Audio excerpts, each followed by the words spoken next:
Good morning, world. Meria here, alive and kicking. Welcome to Conversations with David Icke, and I have David on the phone.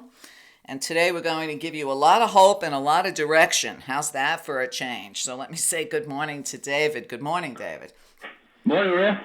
Well, David, I have to tell you, this morning my email and my social media was all excited. People sending me stuff about you finally, as part of your worldwide wake up tour, getting approved to be in Canada. And I can tell you that our fans in Canada are super excited. Well, yeah, well, so am I. Well, about the whole tour, really. It's a mega operation going out of London in June, and in fact, starting just down the road from me here in a little theatre on the Isle of Wight. And then going to Australia, to Perth, to Sydney, to Brisbane, to Melbourne in July, or in August to Auckland in New Zealand. Then across to America in September, New York, Los Angeles, San Francisco, on the 10th, the 17th, the 24th, and then all over Europe until Christmas. And then early 2017, it picks up in Manchester, big event in Manchester in the north of England. Then I go to Dublin in Ireland. And now, thanks to getting the visa through today, we're going to be looking to be in Canada early in 2017, in Vancouver and Toronto for sure, and we hope Calgary as well. Excuse me. Interestingly, it will be the first time that I've spoken in Canada since 2002, because they haven't let me since then. And I used to get massive support in Vancouver, even all that time ago. It was incredible. And lots of opposition too, from people who I hope now will be severely embarrassed about what they said in relation to what's happened since in the world. But it's a sign of the times, really. You know, we're really starting to make progress, and I've always loved coming to Canada, and I've missed going, but we're back. That's great. Well, before we get into a lot of spiritual stuff that you have in The Phantom Self, which is why I recommend this book even more than all your other books. Not only do you give the world situation, but the solutions are in there. And David, for a long time, I've been saying the only ticket out of here is a spiritual one. And I think that The Phantom Self covers that so beautifully. But just want to spend a few minutes because I really wanted your opinion on how crazy does the American election look to people across the pond? Well, it is crazy, but it's just a different kind of crazy to when Bush came in and when Obama came in. You know, we've had some T-shirts made which have a half a picture of Trump and half a picture of Hillary Clinton, and underneath, "This choice is no choice." But the situation is, from where I'm looking at it, is that we talked there about spiritual solutions. There are no political solutions within the system as it stands, because it's too stitched up. You have, for instance, Hillary Clinton losing state after state to Bernie Sanders, but getting more and more delegates. I mean, the whole thing's ridiculous.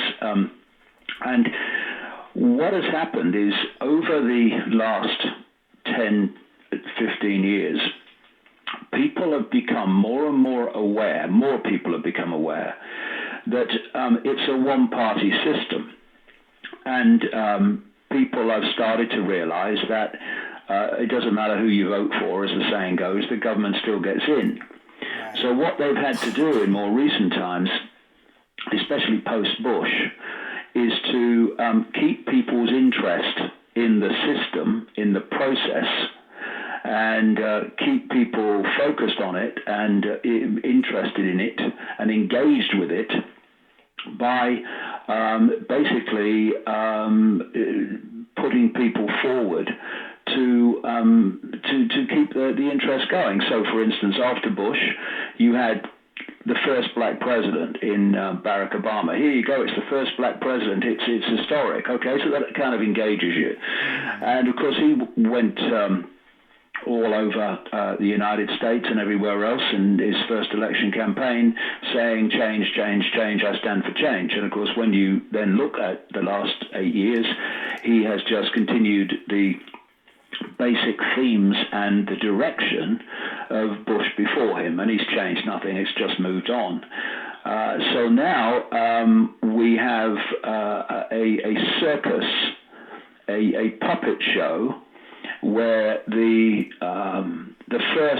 potentially first woman president, oh yeah, it's the first woman president, it's historic, and here we go again, is played off against this independent apparent maverick, when actually both are controlled by the same force, and whichever got into power, the same things would happen. And what this is doing, it's holding attention, it's holding people engaged in the process so that they don't get into their peripheral vision.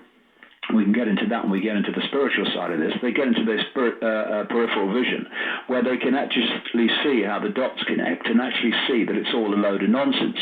When you get focused on something, you can't see the nonsense in the same way, because you're concentrating on a dot instead of seeing the dots connect. And the idea is to hold people's attention in the system, in the process, until they reach the point where they can remove the process all along and come out with a fully fledged, no one's hiding, one-party state, which is what the plan is. Absolutely. Absolutely. Well, it has at least woken people up to the fact that our elections have been stolen forever. When you look at the anger of the American voter, unfortunately, we're also seeing the ugliest side of Americans in this election as well. Well, what you're seeing is a classic divide and rule.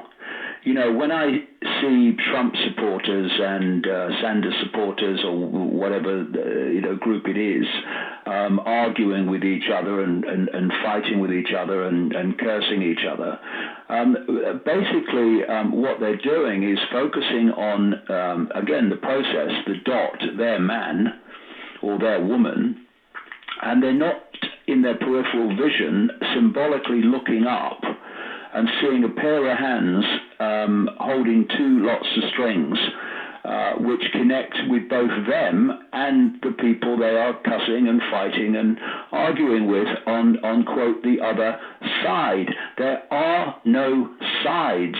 There is only the illusion of it to keep people in a state of not seeing what's going on, but also in a state of divide and rule. Which is the foundation of any situation where the few are controlling the many. And what will happen is, and it's already happened, of course, is that all these things that Trump is saying, he'll do this, he'll do that, which is attracting quite a following in the so-called alternative media, and I'm not shocked, but I am very saddened that a lot of people in the alternative media have bought the nonsense when they've been saying for years that it's all nonsense. Well, it is all nonsense, and it's all nonsense, including Trump, not excluding him.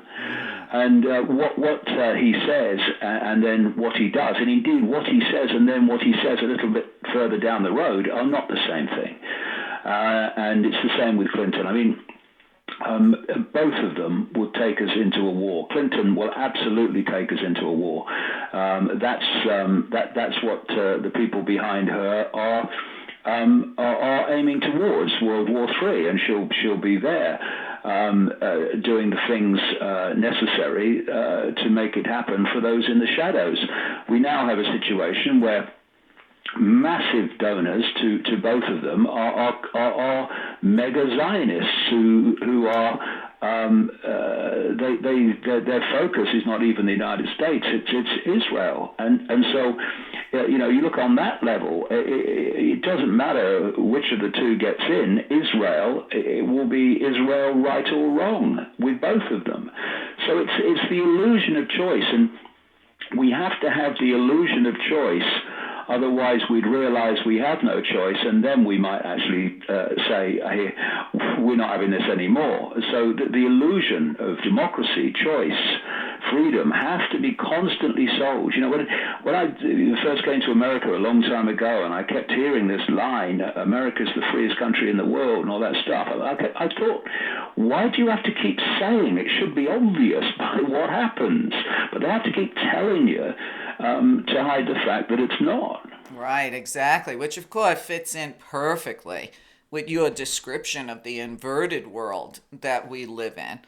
And I've been remembering a lot of the things that you have in this book and using a lot of them. And the very fact that we truly are ruled by a death cult here. Yes, when you look at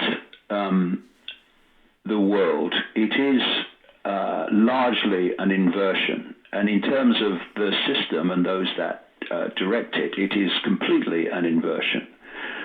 We have people called doctors who are supposed to make people well, and the mainstream medicine is among the biggest killers of Americans that there are, along with cancer and heart disease. If you put all the figures together, including those they try to hide, then the treatment will be, and in its different ways, will be the biggest cause of death in America. Actually, right now, David, that it is listed as number 3 cause of death in America. Yeah, well, you put the other figures together, which I've talked about in the books, that they keep off the books, and you'll see it far outstrips the other two.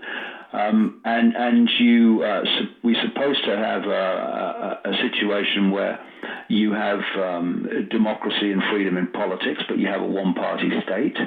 We're supposed to have scientists that explore the nature of reality purely to find out the nature of reality, when actually all they're doing is singing from a song sheet that keeps us from an understanding, or keeps the people in general from an understanding of the nature of reality. Wherever you look, you have journalism, the mainstream media. They're supposed to inform us about what's going on in the world, and actually they inform us about what's not going on and why it's going on, because their job is not to inform, as we're told. It's to act as a propaganda arm of this whole system. So wherever you look, it's an inversion. And there's a reason for this. You look at the way the environment's being destroyed, the way animal species are disappearing, all the extraordinary levels of technologically generated radiation now in the atmosphere. And all the radiation in the ocean now, not least thanks to Fukushima. And you are looking at, in everywhere you look, you're looking at this death cult. Everything's about death and not life. And interestingly, the word evil is the word live written backwards. Again, an inversion of life. And when you kind of get deep into this, really, really deep in the rabbit hole, as I do in Phantom Self and will do in the all-day events, you find that ultimately behind that which is behind that which is behind that, right in the deep in the rabbit hole where it's all coming from, is shall we say, a deeply distorted, therefore evil, as we would perceive it, awareness, which is itself an inversion. It's an inversion of life. It's a distortion of life. And so as it plays itself out through the system and through those that administer and direct the system, it plays out that inversion. So wherever you're looking at an inversion of life. This is why, and it feeds, this awareness feeds off that energy, that frequency of death, of fear, of anxiety, all these things. And therefore, Satanists who are, in the end, worshipping this awareness in different forms, in the forms of gods and entities, they are obsessed with death. This is why you have, satanic rituals in churchyards and human sacrifice and all that stuff. It's all focused on death because it is expressing and worshipping this distorted awareness, which is itself an inversion. And this is why the answers are spiritual, because in the end, the answers are frequency. What has happened is the human perception has been so manipulated, so pulled into the five senses, so pulled into the frequency of fear and anxiety and conflict and anger and all these things, depression, resentment, all these low vibrational emotions, and in their own way distorted emotions. And that has pulled the human race into the frequency of that awareness, that distortion, shall we say. Mm-hmm. And therefore, the answer to free ourselves from its influence, I call it in Phantom Self like a computer virus that infects people's perceptions, infects people's emotions, affects people's thoughts. The answer is to withdraw from that bond with that distortion and become again about life, not death. And that means getting out of this obsession with five sense reality to the exclusion of all else. Because what this manipulation has done is focus people's attention in the five senses. And as I said a few minutes ago, this means that people lose their peripheral vision. They can see the pixels, they can't see pictures. They can see dots, they can't see pictures.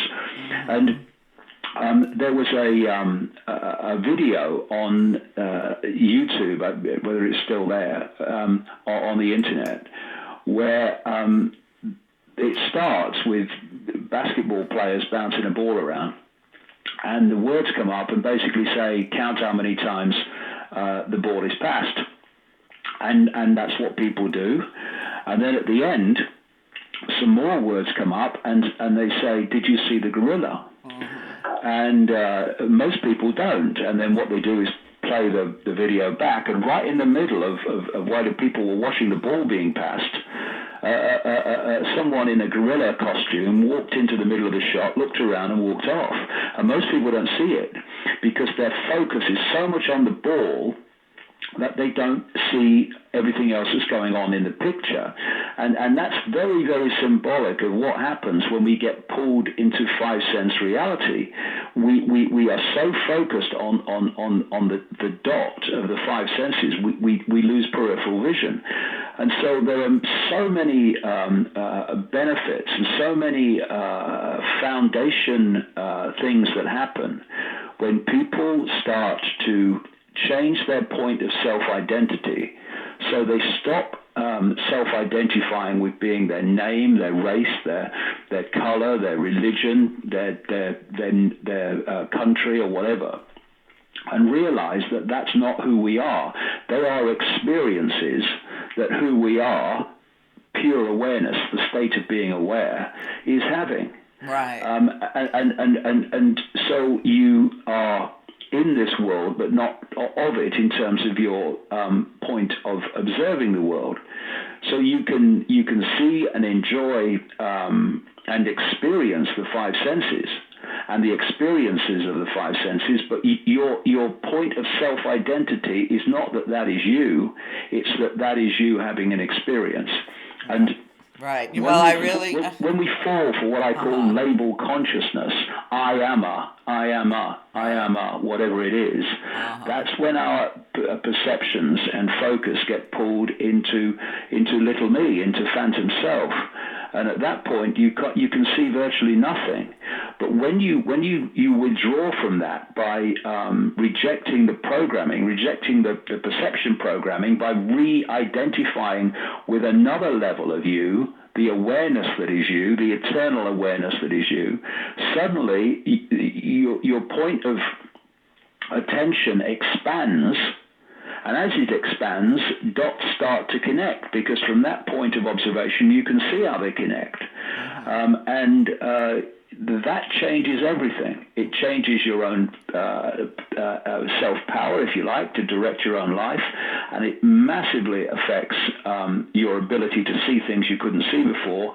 And crucially, as you expand your awareness into a self-identity of I am infinite awareness having an experience, then your frequency starts to rise. And as that happens, as you start beating to this different drum, this quickening, you are withdrawing from the frequency of this distortion, and it more and more ceases to influence your perceptions and your emotions. So what would have terrified you in five sense mode, it doesn't affect you in expanded awareness mode, because you know that whatever you're dealing with, it's only an experience, and it's not you, and it's only temporary, whatever it is. Right. Well, I love the way you wrote in the book that your experience is as David Icke.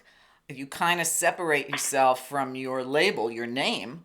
And I paused in the book and I said, okay, if I thought about my life, because this is how I interpret it, and I'm assuming that's how you intended the reader to interpret it.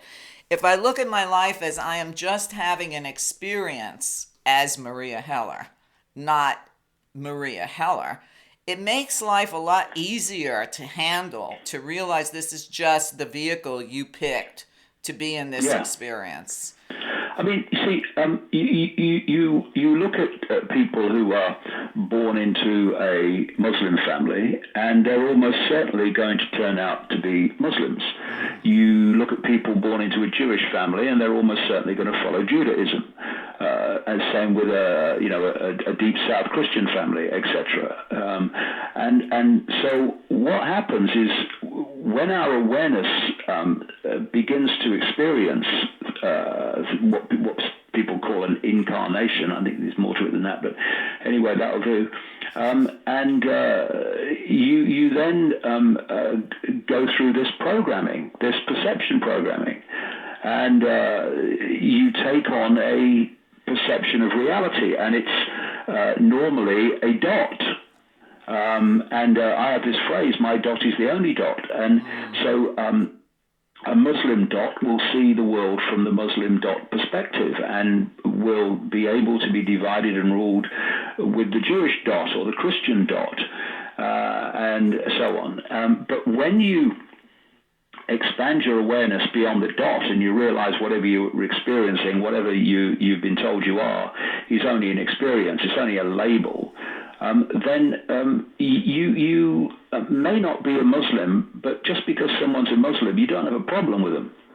As Right. Martin Luther King said, it's not the color of the skin, it's the strength of the character. So you don't judge people by their labels, because you are not a label. You can see it's all labels, and so you're not coming from your label point of view and judging a different label, because you're above all that. You can see it's all labels. Oh, you're a Muslim. Oh, nice to meet you. I don't agree what you believe, but anyway, all the best, as long as you don't force it on anyone else. Oh, you're a Jewish guy. Okay, nice to meet you. I don't agree with what you think and believe, but anyway, never mind. Let's have a cup of tea.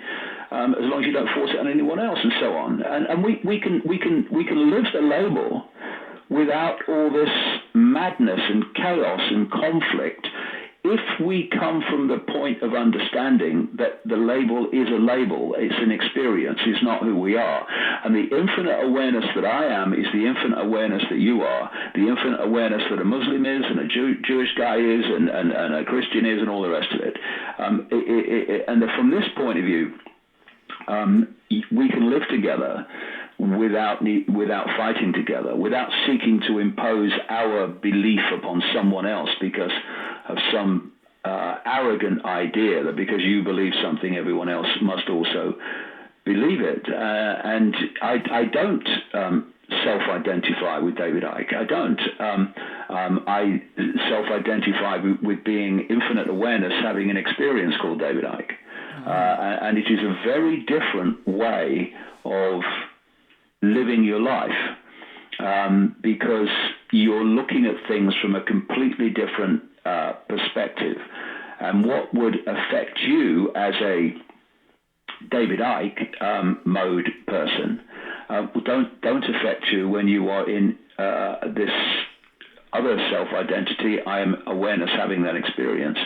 The experience becomes much more easy to come through, much easier to cope with, and you're much quicker to get from it what you need and move on. Absolutely. It kind of reminds me of, Jesus' words in the Bible that a lot of people follow, or at least say they believe. I don't see too much evidence of them following it, where he says, be in this world, but not part of it.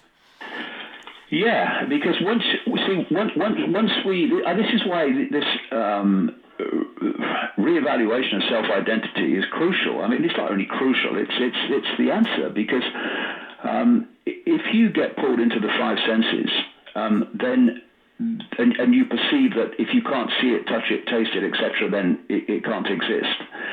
Then you have only one area to look in and to explore, even if you choose to do that, to get a fix on who you are, where you are, and the reality you're experiencing. And that's out into the five sense world, or what we perceive to be out into it.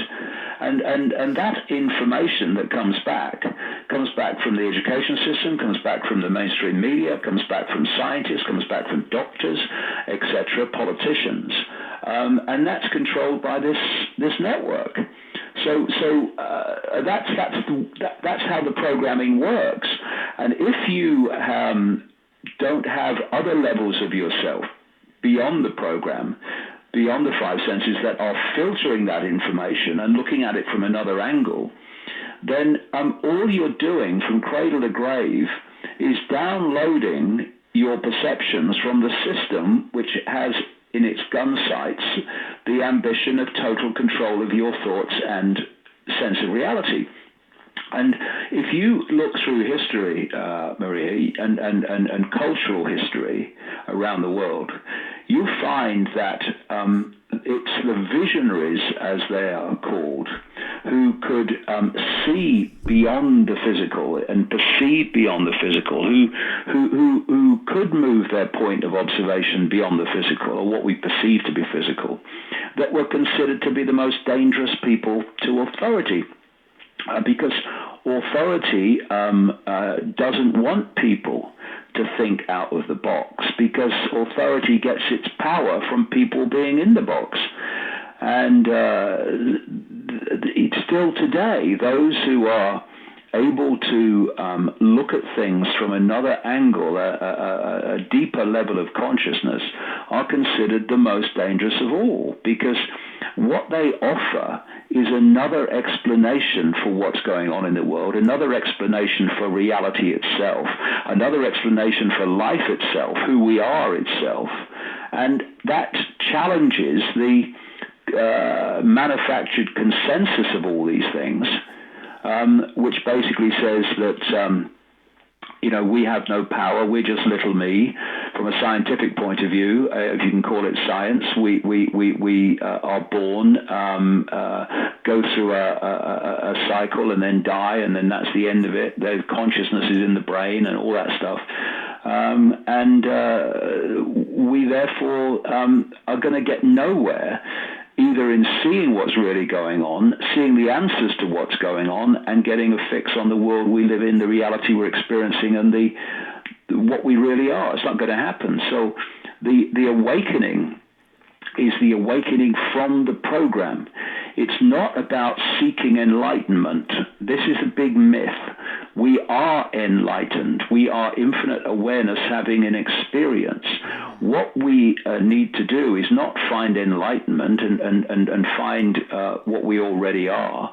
It's removing the levels of programming and perception programming inflicted from the moment we entered the world, that acts like a firewall between the five sense self, phantom self, and infinite true awareness self.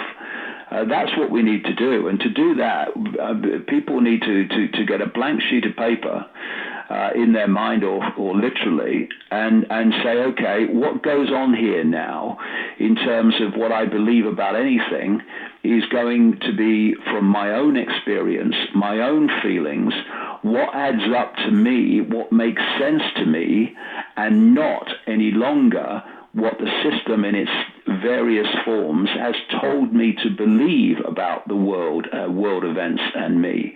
That's going. I'm starting again. And when you question these basic foundation perception beliefs that humanity is asked to believe in, it's a joke. It's a joke. None of them stand up. Exactly. They stand up in people's minds only through sheer constant repetition of the same thing being repeated. And you hear it something enough times, and basically you've downloaded it. Now it's your reality. But if people just stop and say, hold on a second, I'm going to reevaluate everything, not this or that, everything. And what now enters my sense of reality is going to be filtered by me. I'm going to decide what it is on my terms, and the system is going to have to justify itself to me with anything it wants me to believe, because I'm going to question everything. Everything changes when you start to do that, and suddenly you see one thing you've been told and you've believed in turns out to be an absolute nonsense, and that's the waters breaking then. Oh, absolutely. The next question is, what else? What else? Right. And then you're off. And then you find it was all lies. It was all just mind programming. Exactly. And this is what so many people are going through. A long time ago, in what was it, 1991, when I saw a psychic and consciously really started to move on this. It started in 1990, not 91, and the psychic and one or two others are around the same time. Because I was bumping into a lot of psychic people in those days when I was just going through my own initial awakening, I was getting the same stuff from them as I met them, and they weren't connected. It's in different countries, a number of them. Right. And one of the themes was something that I'd called Truth Vibrations. It was the name of the first book I ever wrote after I got hit by this, and it came out in 1991. And I gave the name Truth Vibrations to what I was told was coming. And that is, or was, a vibrational change that was going to awaken humanity from its coma, from its slumber. And the most awake would be affected first. And then eventually, at that time, solid gold asleep were going to start to be affected. And it was going to be like an alarm clock, like an energetic alarm clock that was going to, and of course, all these years later, I could see exactly how it works. It's an information source, yes.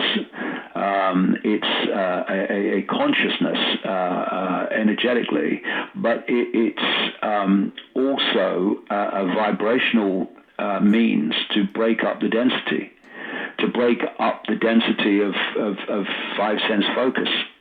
And of course, what was it, 25, 26 years ago, when I was told that and wrote that book, there was no sign of any of that at all.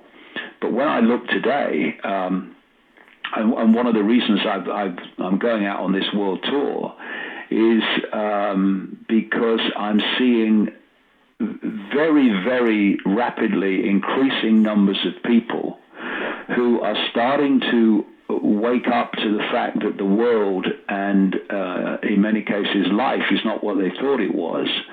And they're trying to get a fix on it. And, I've been studying this for 26 years, and I can give people a fix on it in a day.